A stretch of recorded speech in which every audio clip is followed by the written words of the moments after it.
बैठ जाइए। अच्छा, आप लोगों ने बेटा बहुत सारे आपने अपनी किताबों में महापुरुषों के बारे में पढ़ा है। हाँ, किन किन के बारे में जानते हैं आप? हाँ, एक एक करके। किसका? हाँ, डॉक्टर राजेंद्र प्रसाद और हाँ, इब्राहिम लिंकन के बारे में पढ़ा है। ठीक है, लाल बहादुर शास्त्री।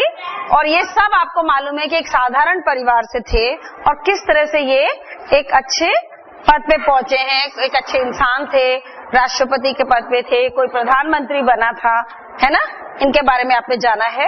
तो आज जो हम लोग करने जा रहे हैं, हम लोग वल्लभ भाई पटेल के बारे में पढ़ने जा रहे हैं। ठीक है, वल्लभ भाई पटेल को सबसे जो उनकी मुख्य बात जिस चीज से उनको जाना जाता है वो है कि उन्हें लौह पुरुष के नाम से जाना जाता है। ठीक है, लौह पुरुष के नाम से क्यों जाना जाता है? क्योंकि आपने देखा कि सोना जो है उसको मोड़ा जा सकता है, चांदी की चीजों को मोड़ा जा सकता है, लेकिन लोहा जो है वो बहुत ही दृढ़ रहता है ना, वो आसानी से मुड़ता नहीं है।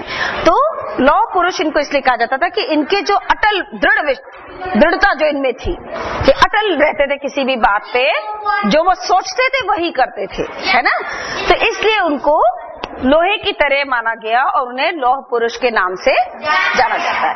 अच्छा, लौह एक आयरन लेडी है ना, महिला भी हैं हमारे देश में, प्रधानमंत्री रही हैं। कोई बता सकता है किसके बारे में उनको भी लौह पुरुष आयरन लेडी कहा जाता है? किसके बारे में? इंदिरा गांधी के बारे में। उनको भी हम लोग आयरन लेडी के नाम से जानते हैं, क्योंकि वो भी लोहे की तरह बहुत ही दृढ़ उनके विश्वास रहते थे, जो सोच लेती थी वही करती थी। ठीक है, तो आज हम लोग सरदार पटेल के बारे में जानने जा रहे हैं। अब जब भी कभी कोई किसी के बारे में बताया जाता है तो कोई ना कोई मुख्य बातें उनकी जरूर होती है ना, जो हम शेयर करना चाहते हैं, जो हम बताना चाहते हैं या हम समझना चाहते हैं। तो हर अनुच्छेद में एक कोई मुख्य बात होगी, है ना, उसको हम लोग नोट करते चलेंगे। ठीक है, और फिर हम देखेंगे कि उस एक शब्द से कैसे हमको सारी बातें याद आती जाती है। ठीक है, तो हम पहले शुरू करेंगे। मुंबई की एक सभा में सिंह की तरह गरजते हुए एक देशभक्त ने कहा था कि अंग्रेज भारत को जितनी जल्दी आजाद कर दे उतना ही अच्छा। यदि देरी की गई तो यह उन्हीं के लिए खराब बात साबित होगी। उन्होंने कहा, क्या कहा बताओ? अंग्रेजों के लिए क्या कहा? हाँ, हमारे देश को जितनी जल्दी छोड़ सके उतना अच्छा है, और अगर नहीं छोड़ेंगे तो ये उनके लिए अच्छा नहीं होगा। यह सिंह गर्जना करने वाले व्यक्ति थे लौह पुरुष सरदार वल्लभ भाई पटेल। तो इस अनुच्छेद में मुख्य बात क्या बताई गई है?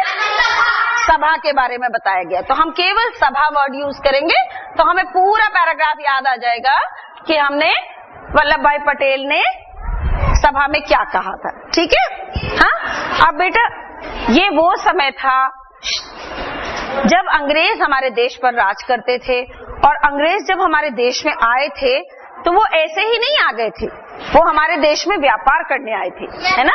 उन्होंने हमारे देश के बारे में बहुत कुछ सुना था, तो वो ढूंढते ढूंढते हमारे देश में आए और यहाँ पर व्यापार करते करते उन्होंने हमारे देश की एक कमजोरी देखी।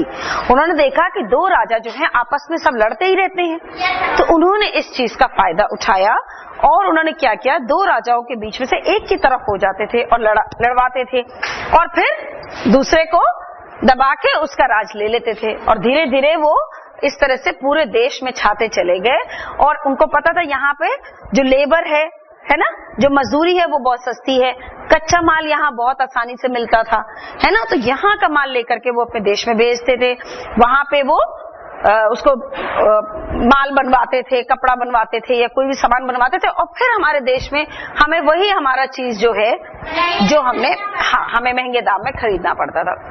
तो इस तरह से वो हम लोग का शोषण करते थे। और कोई भी व्यक्ति हो बेटा, हमारा घर ही छोटा सा होता है, हमारे मम्मी पापा भाई बहन दादा दादी सब रहते हैं, कोई दूसरा अगर हमारे घर में आ जाए और वो हम पर एक तो आके रहे मेहमान, वो अलग चीज होती है, लेकिन एक होता है वो आकर के हम पे राज करे, कि नहीं तुम तो ये पहनोगी, तुम तो बाहर नहीं जाओगे, तुम ये ऐसे काम करोगे, या हमारे माता पिता को भी हर बात पे टोकेंगे, तो क्या हमें अच्छा लगेगा? नहीं अच्छा लगेगा। तो इस तरह से कोई भी आदमी किसी के अधीन रहना नहीं चाहता है। हम स्वतंत्र देश में रहते हैं और हर आदमी स्वतंत्र रहना चाहता है, स्वतंत्र देश चाहता है ना। कोई भी नहीं चाहता कि हमारे देश में कोई दूसरा आके राज करे। तो ये वो समय था जब अंग्रेज हमारे देश में राज करते थे, और बहुत साल हो चुके थे उनको राज करते हुए, है ना। शुरू में तो वो धीरे धीरे अपना बढ़ाते चले गए, लेकिन धीरे धीरे लोगों ने जब महसूस किया कि ये तो अब बहुत हो गया, हम परेशान हो रहे हैं, तब लोगों ने आवाज उठानी शुरू कर दी। तो ये वो समय था जब बहुत सारे नेताओं ने देश के अलग अलग हिस्सों में अपनी आवाज उठानी शुरू करी। वो नहीं चाहते थे कि अंग्रेज हमारे देश में राज करें, तो इसलिए सब बड़े दृढ़ आवाज में बोला करते थे। तो ये शुरुआत ही इस चीज से की गई है कि वो एक गर्जना की गई कि अंग्रेज जितनी जल्दी हमारा देश छोड़ सके छोड़ दें। ठीक है, इन्हीं दिनों में आवाज उठने वाले और लोग कौन कौन थे जिन्होंने आवाज उठाई? लाल बहादुर शास्त्री भी थे, लेकिन और भी महात्मा गांधी थे, और भगत सिंह का नाम सुना है ना, चंद्रशेखर का नाम सुना है। तो इस तरह से देश में बहुत सारे लोग उठ रहे थे, है ना, और सब आवाज उठा रहे थे अंग्रेजों के खिलाफ। और आखिरकार अंग्रेजों को इन्हीं लोगों की वजह से, जब उन्होंने देखा कि वो तो मुट्ठी भर लोग थे, है ना, हमारे देश में राज करते थे, लेकिन जब यहाँ के सब लोगों ने आवाज उठानी शुरू करी, तब उन्हें मजबूर होकर के हमारा देश छोड़ना। तो इनका वल्लभ भाई का जन्म 31 अक्टूबर 1875 को गुजरात के पेटला तालुके के करमसद गांव में हुआ था। उनके पिता का नाम झबेर भाई पटेल और माता का नाम लाड़बाई था। झबेर भाई किसान थे, यानी कि एक बहुत ही साधारण किसान परिवार के ये लोग थे, और ये गुजरात में इनका जन्म हुआ था, करमसद गांव था। ठीक है, अच्छा, विद्यार्थी जीवन से ही अब इस 3 लाइन के अनुच्छेद में हमें क्या बताया? उनके जन्म के बारे में, है ना। हाँ, कि वो जन्म के बारे में, कि कहाँ उनका जन्म हुआ, कब उनका जन्म हुआ, उसके बारे में बताया है। उसके बाद है विद्यार्थी जीवन में ही वल्लभ भाई पटेल बड़े स्वाभिमानी थे। स्वाभिमानी मतलब जब कोई चीज स्व लग जाती है तो इसका मतलब खुद से, है ना। हम स्वाभिमानी मतलब हाँ, अभिमान मतलब स्वाभिमानी मतलब अपने लिए बहुत ज्यादा उनमें वो था कि मतलब किसी के सामने झुकना नहीं चाहते थे, है ना। किसी गलत बात को मानने के लिए तैयार नहीं होते थे। वो आसानी से किसी की भी गलत बात को आसानी से मानते नहीं थे, कि उनको जो सही लगता था उसी को वे करते थे। उनके एक अध्यापक कक्षा के विद्यार्थियों को कॉपियां, किताबें, पेंसिलें आदि अपने पास से ही खरीदने के लिए मजबूर करते थे। अब एक उनके अध्यापक थे जो सारे बच्चों से कहते थे कि नहीं, तुम बाजार से किताबें कॉपी नहीं खरीद सकते, तुम मुझसे ही किताबें कॉपी खरीदो। तो वो अपना भी एक तरह से व्यापार करते थे, मुनाफा करते थे अपने लिए, है ना। सरदार पटेल को ये चीज बिल्कुल पसंद नहीं आई, और उन्होंने इस चीज के खिलाफ आवाज उठाई। उन्होंने लेने से इनकार कर दिया कि मैं इनसे नहीं खरीदूंगा। ठीक है, वल्लभ भाई ने उनसे ये वस्तु खरीदने से मना कर दिया। अंततः मतलब अंत में, है ना। अंततः का मतलब अंत में अध्यापक को अपना जो व्यापार था वो बंद करना पड़ा। यानी कि खुद भी नहीं लेते होंगे, औरों को भी मना करते। जब एक ने मना किया तो और भी मना करते होंगे कि हम भी नहीं खरीदेंगे। तो इस तरह से धीरे धीरे आखिर उनको अपना व्यापार बंद ही करना पड़ा। तो इस पैराग्राफ में हमें क्या बताया है? उनके स्वाभिमान के बारे में। ठीक है, स्वाभिमान के बारे में इस पैराग्राफ में हमें बताया गया है। अब एक उनके बचपन की घटना के बारे में बताया जा रहा है। ठीक है, कि उनके बचपन की एक घटना थी, उनके बहादुरी की एक बात बताई जा रही है। उसमें ये बताया है कि उनके आंख के पास एक बार फोड़ा निकल आया था, है ना, और बहुत भयंकर फोड़ा था, बहुत तकलीफ। फोड़ा जब बुरा होता है तो बहुत तकलीफ देता है, तो बहुत परेशान थे।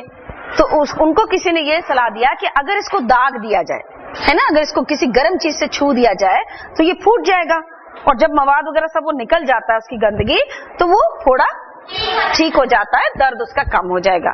तो उन्होंने अपने मित्र से कहा कि तुम भाई एक काम कर दो, सलाख को जो गर्म किया गया। तो उनके मित्र ने तो डर के मारे मना कर दिया कि नहीं, मैं तो ये काम नहीं कर सकता हूँ, है ना। लेकिन ये इतने निडर थे, इन्होंने सलाख को अपने फोड़े पे छुआ दिया, और वो जो तकलीफ थी उनकी उसके बाद ठीक हुई। लेकिन इस तरह से उनकी बहादुरी के बारे में बताया गया कि कितने वो उनमें हिम्मत थी। तो सरदार पटेल के बचपन की एक घटना है। एक बच्चा कोई पढ़ो इसको, पैराग्राफ को। हाँ तुम पढ़ो बेटा, हाँ, पढ़ो लेटर जोर से। हाँ बहुत दवा दी गई पर ठीक ना हो। किसी व्यक्ति ने सलाह दी कि लोहे की सलाह खूब गर्म करके फोड़े में ससा दी जाए तो फोड़ा फूट जाएगा। हाँ। सलाह गर्म की गई किंतु किसी में यह साहस न हो जाता कि गर्म सलाह को फोड़े में ससा। भय या था कि कहीं आग में न लगे। इस पर बालक ने कहा, देखते क्या हो, सलाह ठंडी हो गई और फिर भी उसे लेकर फोड़े में ससा दिया। बालक ने इस साल को लेकर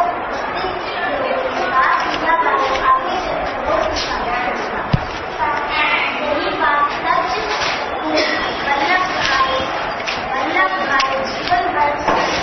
हाँ, तो इस घटना में आपने देखा कि कैसे उन्होंने लोहे की सलाख जब गर्म की गई तो वो जब उन लोगों की हिम्मत नहीं हो रही थी तो वो उनसे कहते देखते क्या हो, जल्दी करो, सलाख ठंडी हो जाएगी।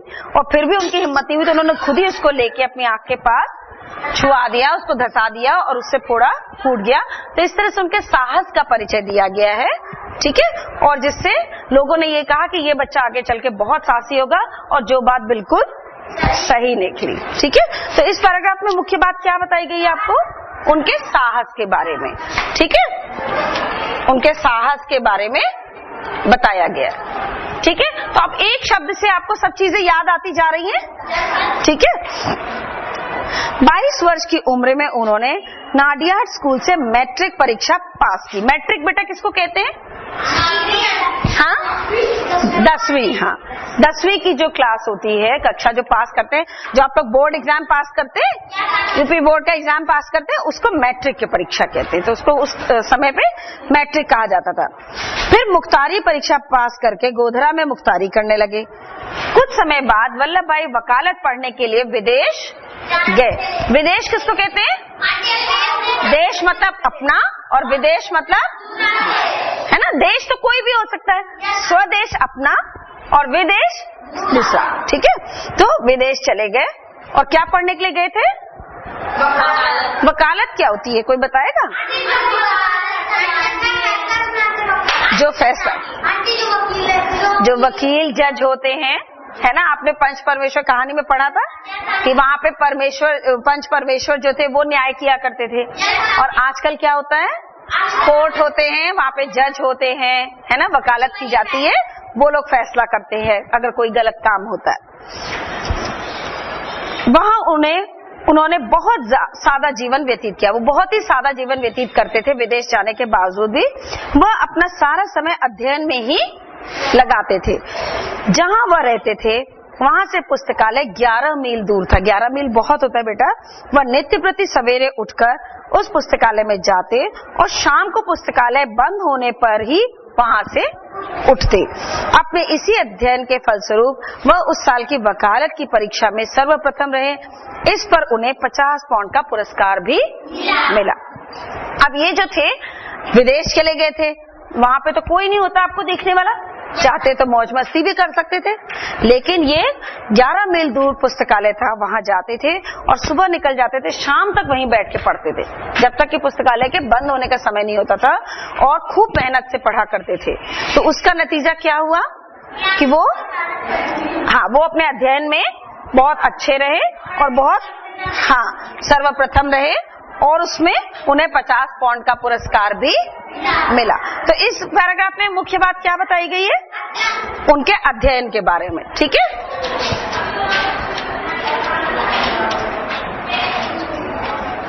इसमें उनके अध्ययन के बारे में बताया गया है।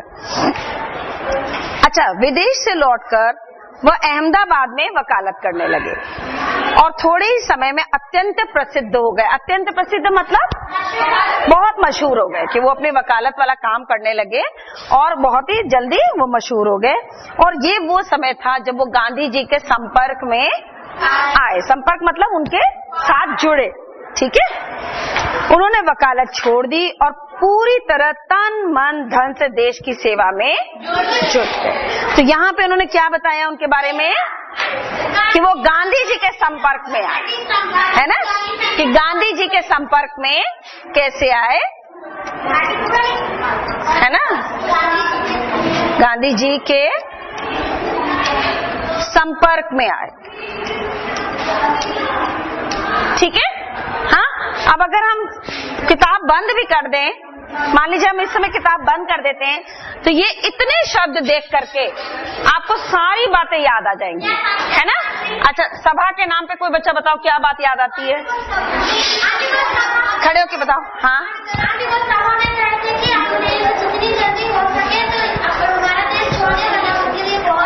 अच्छा नहीं होगा, ठीक है, वेरी गुड। उनका जन्म के बारे में कौन बताएगा, बताओ। 31 अक्टूबर को गुजरात के करमसद गांव में उनका जन्म हुआ था। ठीक है। स्वाभिमान में क्या चीज बताया गया है, एक बच्चा खड़े होकर बताओ। स्वाभिमान में कौन सा पैराग्राफ आपको याद आता है, कौन सी घटना?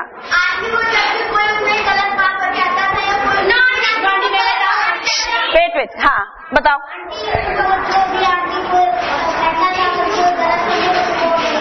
वो नहीं मानते थे, कौन सी घटना बताइए, एक घटना भी बताइए। हाँ, नहीं, फोड़ा वाला भी नहीं है, कॉपी वाला बताओ घटना। हाँ बताओ। हाँ हाँ हाँ, उनके अध्यापक ने क्या कहा, बताओ।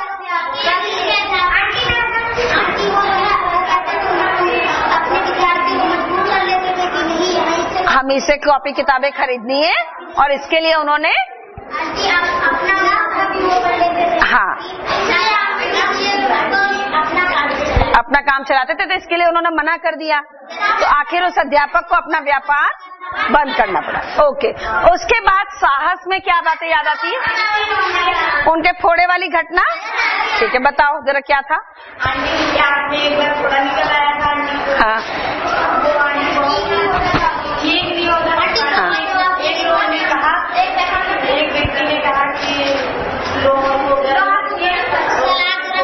हाँ, तो किसी की हिम्मत नहीं हो रही थी, तो उन्होंने क्या किया, सलाख लगा ली। ठीक है, वेरी गुड। ठीक है, साहस का इससे हमें पता चलता है। उनके अध्ययन के बारे में हमें क्या बातें पता चलती है, विदेश गए थे, मैट्रिक की परीक्षा पास करने के बाद वे विदेश गए, तो वहाँ क्या करते थे वो, पुस्तकालय, 11 मील दूर पुस्तकालय था जहाँ वो जाते थे और सारा दिन वहाँ बैठ के पढ़ते थे, और उसका नतीजा क्या हुआ, वे सर्वप्रथम रहे वकालत की परीक्षा में और उन्हें 50 पाउंड का पुरस्कार भी मिला। अच्छा, उसके बाद गांधी जी के संपर्क में की वकालत उन्होंने जब शुरू करी तो बहुत ही जल्दी वे बहुत प्रसिद्ध हो गए थे, और उन दिनों वो गांधी जी के संपर्क में आए तो उन्होंने वकालत अपनी छोड़ दी और तन मन धन से देश की सेवा में। Okay, very good. तो इसका मतलब आप लोग को जितनी बातें अभी तक पढ़ी हैं सब इन केवल इतने शब्दों से आपको सारी बातें ओके। अब यहाँ पे इनका जो देश की लड़ाई के लिए उन्होंने क्या क्या किया वो समय शुरू होता है ना। अभी तक तो उनके बारे में हमने जाना, ठीक है। सर्वप्रथम वल्लभ भाई ने गोधरा में हुए प्रांतीय राजनीतिक सम्मेलन में गुजरात की बेगार प्रथा को समाप्त करने के लिए एक प्रस्ताव पास कराया। बेटा बैठ जाओ।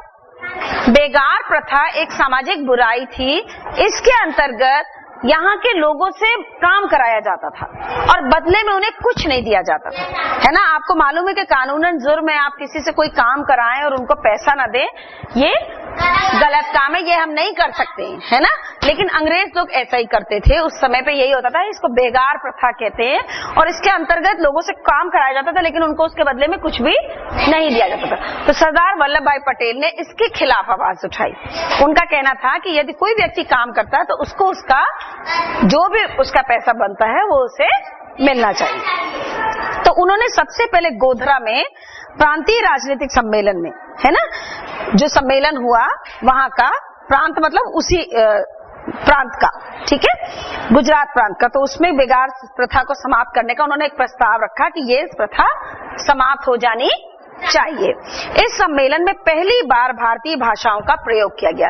अभी तक अंग्रेज थे तो वो अंग्रेजी में ही बोला करते थे, लेकिन ये पहली बार ऐसा हुआ कि भारतीय भाषाओं को भी प्रयोग किया गया, उनको बोला गया। वल्लभ भाई के प्रयासों के फलस्वरूप गैर कानूनी बेगार प्रथा बंद की गई, क्योंकि ये कानूनी जुर्म था, ये गलत काम था, तो ये गैर कानूनी काम था जिसे ये बंद कर दिया गया। वल्लभ भाई ने नागपुर में झंडा सत्याग्रह का नेतृत्व भी किया। इस सत्याग्रह के कारण अंग्रेज सरकार को समझौते के लिए झुकना पड़ा। इस सत्याग्रह के बाद ही उनका नाम सारे भारत में फैल गया। अब बेटा यहाँ पे जो एक बेगार प्रथा बताई आपको, है ना, अब ये बताओ कौन सी और भी प्रथाएं थी जो सामाजिक बुराइयां होती हैं? बाल विवाह, वेरी गुड, हाँ। सती प्रथा, वेरी गुड। छुआछूत की, हाँ बिल्कुल सही। ऊंच नीच का, तो ये सब कुछ सामाजिक बुराइयां थी जो हमारे समाज में बहुत पहले प्रचलित थी, जिसका समय समय पर बहुत से लोगों ने इसका विरोध किया गया, है ना। तो इसमें एक बेगार प्रथा जो थी, इसका विरोध वल्लभ भाई पटेल ने किया और इन्होंने प्रस्ताव रखा कि ये गैर कानूनी काम है, किसी को भी उसके परिश्रम का, उसकी मेहनत का, उसे पैसा मिलना चाहिए, और उसके बाद से ये प्रथा गुजरात में बंद कर दी गई। ठीक है, तो इस पैराग्राफ में आपको क्या मुख्य बात बताई गई? हाँ, बेगार प्रथा के बारे में बताया गया। ठीक है,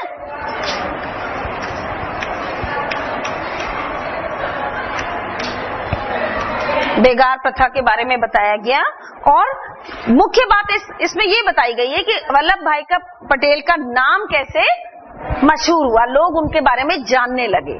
ठीक है, जब उन्होंने एक ये किया और एक नागपुर में जो उन्होंने झंडा वाला किया था, है ना, सत्याग्रह, झंडा सत्याग्रह का नेतृत्व किया था, इसकी वजह से उन्हें सब जगह लोग जानने लगे। ठीक है, तो आपको पता चला कि किस लिए इनको लौह पुरुष कहा जाता है? किस लिए बताइए? क्योंकि लोहे की तरह इनका दृढ़ संकल्प रहता था, है ना, जो चीज सोच लेते थे वही करते थे। ठीक है, ठीक है, चलिए अब इसके बाद हम लोग आगे करेंगे।